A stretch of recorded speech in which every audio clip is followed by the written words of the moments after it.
Hi, today I'm going to be showing you how to make paleo Italian style meatballs. Now, most meatball recipes tend to have some breadcrumbs in it, maybe even a little bit of bread, making them not gluten-free and definitely not paleo. So today I'm going to show you how to make a super fluffy version without any of the grains and gluten. And we're going to start with making what I call our meatball sauce. And I have 2 tablespoons of tomato paste here, and we're going to add 1 tablespoon of garlic powder. I've got 1 tablespoon of onion powder.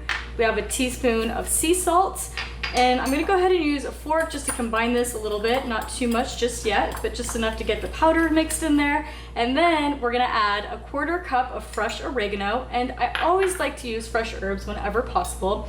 And I've got a 1/4 cup of fresh basil as well. We'll just go ahead and use our fork, blend this together a little bit. And now the secret ingredient that is going to keep our meatballs super fluffy is I have 1 egg here that I've gone ahead and beaten ahead of time, and we're going to go ahead and mix that into our tomato herby sauce here. And now we're going to go ahead and mix this into our ground beef. And you can use any kind of ground meat that you want. You can use ground pork, you can use ground chicken. I tend to like beef, so we're going to make these into more of a really meaty sauce today.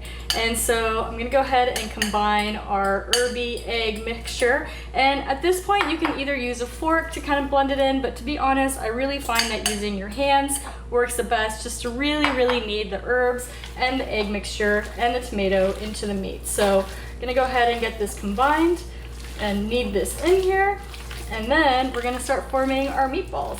Now, to form the meatballs, you can either use a meatball former if you really want to get them perfect, but what I like to do is divide my meat mixture in half, and then I divide it in half again, and divide it in half again, and that starts to give you very even meatball sizes. So with that proportion, we're gonna get about 8 meatballs, and I'm gonna just go ahead and form them with my hand.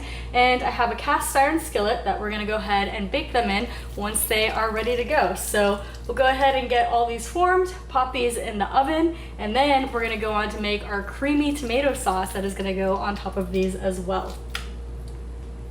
And now that our meatballs are formed, we're gonna go ahead and put these in the oven at 350 degrees for about 20 to 25 minutes. And in the meantime, we'll head over to the stovetop and we'll start making our creamy tomato sauce.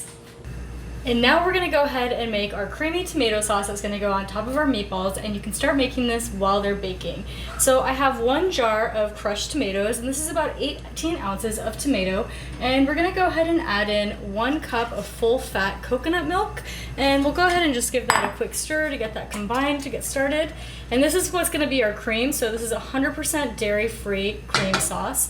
And now we're gonna go ahead and add in our seasoning. So we have 1 teaspoon of garlic powder, we have 1 teaspoon of onion powder, we have 1 teaspoon of fresh oregano, and we have 1 teaspoon of fresh basil, and 1 teaspoon of sea salt. So that's all that's gonna go in this, and we're just gonna go ahead and stir that, make sure it's fully combined in here, and we're just gonna let this sauce simmer for a bit, really let the tomatoes melt in with the coconut milk and get nice and creamy, and let those herbs make this super flavorful.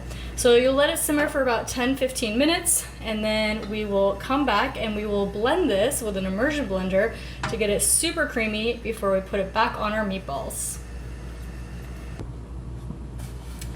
And our sauce has been simmering for about 10 to 15 minutes, and I've let it cool down just slightly. And now we're gonna get to play with one of my favorite kitchen tools, and I think one of the most underrated kitchen tools. This is an immersion blender, and I love to use this for soups or any sauces that I want to thicken. And so you'll go ahead and put the blender on the end. Just make sure your soup is cooled or your sauce is cooled enough so that you don't splatter yourself and burn yourself. And we're gonna dive in and thicken our sauce.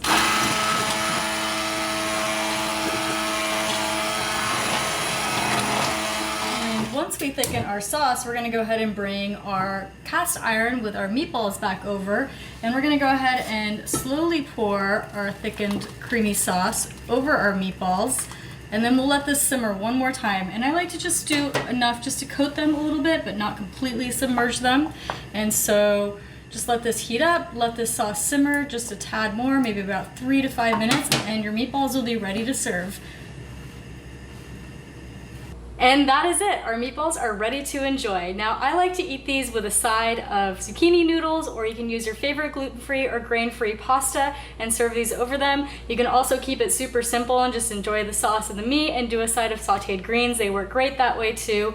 I really hope you enjoy the recipe. It's one of my favorite, especially for this fall and winter season. And you can get this recipe on my website, thetrailtohealth.com, and you can find more healthy and delicious recipes in my cookbook, Wandering Palate, which is available on my website and Amazon as well.